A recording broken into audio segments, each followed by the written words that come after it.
দুর্নীতি কিন্তু শুধু আমাদের দেশে না, দুর্নীতি কিন্তু ইতালিতেও আছে। 2023 সালে আগস্টের 7 তারিখে ফাইল জমা করতে, আজকে 22 মাস এমবাসিতে চলে। সমস্যার সমাধান কিন্তু আসলেই ইতালিয়ানদের হাতেই।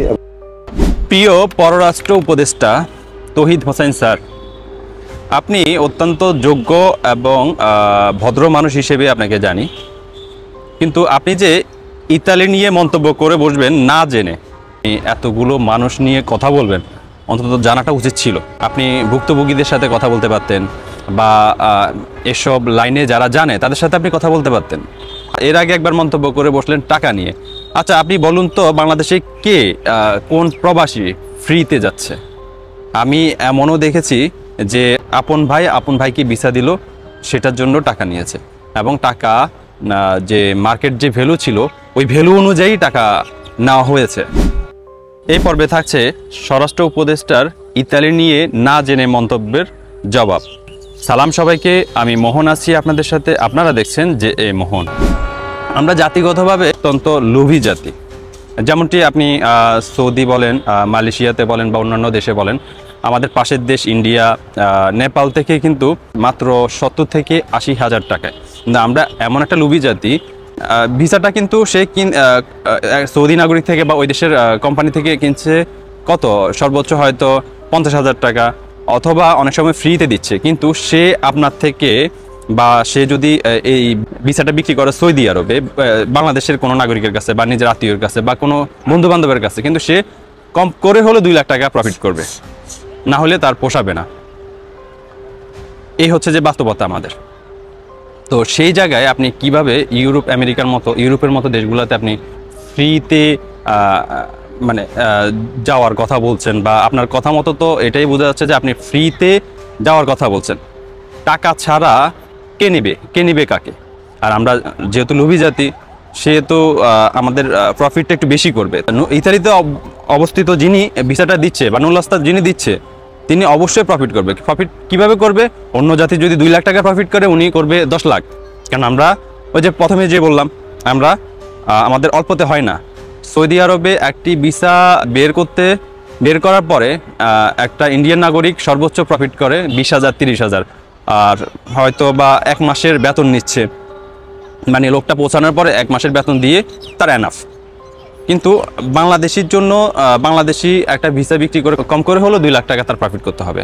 এখন আপনি সে জায়গায় ইউরোপের মতো দেশ, ইতালির মতো দেশে তো আপনি অন্য জাতি যদি 2 লাখ টাকা প্রফিট করে, তিনি হয়তো 10-12 লাখ টাকা প্রফিট না করলে ওনার হবে না। এই হচ্ছে বাস্তবতা। আর আপনি এই ভিডিওতে, মানে এই মানববন্ধনের পরে আপনি কমেন্ট করলেন কি, বাংলাদেশে শুধু দুর্নীতি হয়নি, ইতালিতে হয়েছে। আমি তো বলি যে দুর্নীতিটা শুধু ইতালিতেই হয়েছে। বাংলাদেশে যেটা দূতাবাসে, ইতালীয় দূতাবাসে যে দুর্নীতিটা হয়েছে, সেটাও ইতালীয় নাগরিক, তিনি বাংলাদেশি বংশোদ্ভূত ইতালি নাগরিক, তিনি এই দুর্নীতিটার সাথে জড়িত। তিনি এই দুর্নীতিটা করিয়েছেন, ইতালি দূতাবাসে যারা কর্মকর্তা তাদেরকে দিয়ে করিয়েছেন। তো তিনিও তো ইতালীয় নাগরিক। এখন আপনি এখানে বাংলাদেশিরা আমরা হুমড়ি খেয়ে পড়েছি, এটা হচ্ছে আমাদের দোষ। আমরা এটা চিন্তা করি নাই যে ইতালি কি আসলে কি বাংলাদেশ থেকে এতগুলো লোক নেবে কিনা। এত লোক তো নেবে না। তারা সর্বোচ্চ যদি কোটা হিসেবেও ধরি, তাহলে বাংলাদেশের থেকে তারা 3,000 3,500 লোক। আর যদি বলি যে না, বাংলাদেশ থেকে যেহেতু বেশি আবেদন পড়ে, তাহলে বাংলাদেশ থেকে সর্বোচ্চ আমি ধরি 10,000। সে জায়গায় আমরা 70-80 হাজার মানুষ আবেদন করেছি। কি হিসেবে আবেদন করছি? আচ্ছা, এর তো গেলে আমাদের অবস্থা, আমরা সেটা ভুল করছি। আমরা সে ভুলটা খেসারত দিচ্ছি টাকা দিয়ে। টাকার বিনিময়ে টাকাগুলো আজকে প্রায় 1.5 বছর 2 বছর পরে আছে, সেটা দিয়ে আমরা খেসারত দিচ্ছি। কিন্তু ইতালির দূতাবাস কি করলো, সেটা কি আপনি একবার জিজ্ঞেস করছেন? যে আপনার দেশ থেকে কতগুলা অরিজিনাল নুলাস্তা ইস্যু হয়েছে, সেটা আপনি তো ভালো করেই জানেন। যেহেতু আপনি ইতালীয় দূতাবাস, আপনি জানেন ভালো করে যে আপনার দেশ থেকে কতগুলো অরিজিনাল নুলাওয়াস্তা ইস্যু হয়েছে।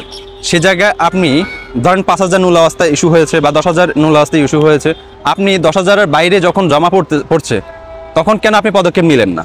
তখন কেন আপনি বললেন না যে অতিরিক্ত নুলাওয়াস্তা কোথা থেকে আসছে? আপনি এটা নিয়ে তদন্ত তখন কেন করলেন না? আজকে 2 বছর কেন লাগছে আপনার এটা নিয়ে তদন্ত করতে, যে এটা অরিজিনাল না ডুপ্লিকেট? আমার কাছে এমনও রিপোর্ট আছে, অনেকগুলো রিপোর্ট আছে, যে মালিক সরাসরি দূতাবাসে যোগাযোগ করছে, প্রেপুত্তরাতে যোগাযোগ করছে, যে তার যে কর্মীটা সে যেন খুব দ্রুত ইতালিতে এসে পৌঁছায়, তার খুব দ্রুত কর্মী লাগবে। তারপরও কিন্তু ভিসাটা ইস্যু হচ্ছে না কেন? আপনার বলছেন যে আপনি এটা অরিজিনাল নুল্লাস্তা না, তো আপনারা চেক করছেন, তো চেক করছেন যে জায়গায় সরাসরি মালিক ইমেল করছে যে আমার দ্রুত কর্মী লাগবে, সেই জায়গায় আপনি কেন এই ভিসাটা ইস্যু করছেন না? তার মানে আপনি বাংলাদেশিদেরকে অ্যাভয়েড করতে চাচ্ছেন। তো অ্যাভয়েড করলে সরাসরি অ্যাভয়েড করেন, সরাসরি অ্যাভয়েড করার পরে তাহলে আর এটা নিয়ে কেউ মানববন্ধন করবে না, কেউ এটা নিয়ে কথা বলবে না। আপনি সরাসরি অ্যাভয়েড করেন যে আমি বাংলাদেশ থেকে আর লোক নেব না, আমি যতগুলো নুল্লাস্তা দিছি সবগুলো বাতিল বলে ঘোষণা করলাম সব সময়ের জন্য, আজীবনের জন্য। আপনি একবার এক কথা বলছেন, একবার বলছেন যে ফেব্রুয়ারিতে 25 সালের ফেব্রুয়ারিতে সময় নিয়েছেন যে ফেব্রুয়ারির ভিতরে আপনি সবগুলো ক্লোজ করবেন, সবগুলা শেষ করবেন, কিন্তু এখনও পর্যন্ত আপনার কোনো সেরকম পদক্ষেপ দেখছি না। আপনারা কি জিজ্ঞেস করছেন সেগুলো? আপনার কথা এখানে সঠিক যে এখানে সবগুলা নুল্লাবাস্তা সঠিক না, অরিজিনাল না। আমি তো বলি সবগুলা না, এখানে 75% to 80% নুল্লাবাস্তা ফেক। এত মানুষ ইতালি নেবে না, কিন্তু নেবে না সেটা তো সাধারণ মানুষ আমরা জানি না, জানে কে? দূতাবাস বা ওই দেশের পররাষ্ট্র মন্ত্রণালয়। তারা কেন পদক্ষেপ নিল না? অতিরিক্ত নুল্লাস্তা যখন জমা পড়ছে, সেটা আপনার জিজ্ঞেস করা উচিত। আপনার এটা জিজ্ঞেস করা উচিত মালয়েশিয়ার মতো এরকম একটি দেশে যেখানে নুল্লাস্তা অর্থাৎ ওয়ার্ক পারমিট আসার পরে পরে আপনি চাইলে চেক করতে পারবেন যে এটা অরিজিনাল কি না, এটা কি ওই কোম্পানি ইস্যু করছে কি না, এটা চেক করার ওয়ে আছে। কিন্তু ইতালির মতো এত উন্নত দেশে আপনার একটা নুল্লাস্তা বা একটা ওয়ার্ক পারমিট চেক করার কোনো ওয়ে নাই। একটা মানুষ কিভাবে বুঝবে যে তার এই নুল্লাস্তাটা আসল না নকল? সেটা নিয়ে আপনারা কথা বলুন, কিন্তু আপনারা কথা বলছেন, আপনারা ভুক্তভোগীকে উল্টো ব্লেম করছেন। প্রিয় পররাষ্ট্র উপদেষ্টা তৌহিদ হোসেন স্যার, আশা করি আপনারা এসব ব্যাপারে কথা বলবেন, এসব নিয়ে কথা বলবেন। সব কিছু যদি আমরা আমাদের প্রিয় ডক্টর মোহাম্মদ ইউনুস স্যারের কাছে হস্তান্তর করি, সব কিছু যদি ওনার কাছেই বিচার দিই, তাহলে তো হয় না। সব চাপ যদি ওনার উপরে পড়ে তাহলে তো হবে না। আপনারা কী জন্য আছেন? আপনারা এসব নিয়ে কথা বলেন, ইতালি সরকারের সাথে বলেন, আমাদের সমস্যাগুলো তুলে ধরেন। এখানে কিন্তু এক দুজন ভুক্তভোগী না, অসংখ্য ভুক্তভোগী। এতগুলা মানুষ বেকার পড়ে আছে, এর মধ্যে বড় একটা অংশ আছে বিভিন্ন দেশ থেকে আসছে। তারা যে জায়গায় রেমিটেন্স পাঠাতো দেশের জন্য, সেই জায়গায় আজকে তারা 1.5-2 বছর দেশে পড়ে আছে। এখানেও কিছু ভুল ছিল ইতালি সরকারের অথবা ইতালি দূতাবাসের। সাবেক প্রবাসীদের সাথেও এখানে অন্যায় হয়েছে। এই যে তারা এখন স্ক্যান কপি জমা নিচ্ছে, তারা সেটা আগে কেন স্ক্যান কপিটা জমা নিল না?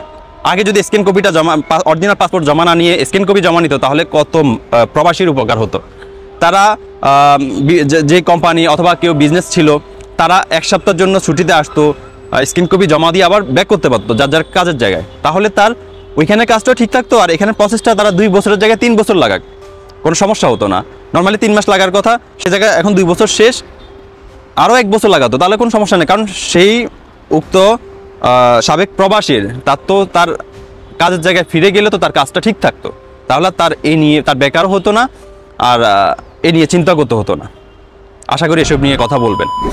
ধন্যবাদ সকলকে সাথে থাকার জন্য। ভিডিও ভালো লাগলে subscribe, follow, like, comment, share করতে ভুলবেন না। আল্লাহ হাফেজ, দেখা হবে পরবর্তী কোনো ভিডিওতে।